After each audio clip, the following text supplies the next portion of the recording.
N4H&H here. Look at this nasty noise on the 10-meter band coming in off my doublet. Now, R5 vertical, Cushcraft R-5 vertical.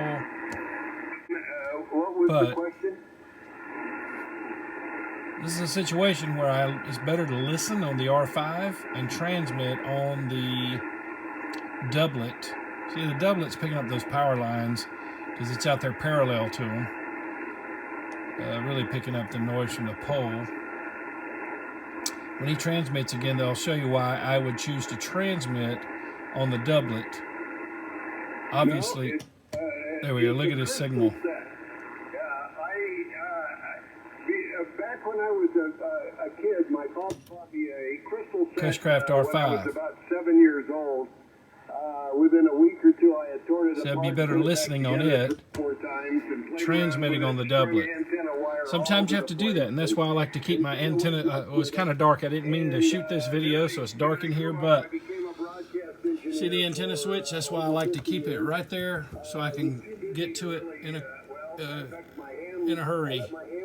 See, right now it's set up to go to the G5RV, which is really a ZS6BKW now, or the doublet. And what switches that is the tuner. Balance line, that's the doublet. And coax, that is the ZS6BKW.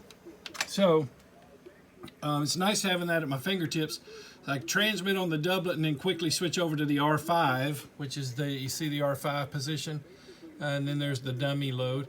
But quickly switch over to the R5 to listen because it's vertically polarized, and it's not picking up that noise off the power poles.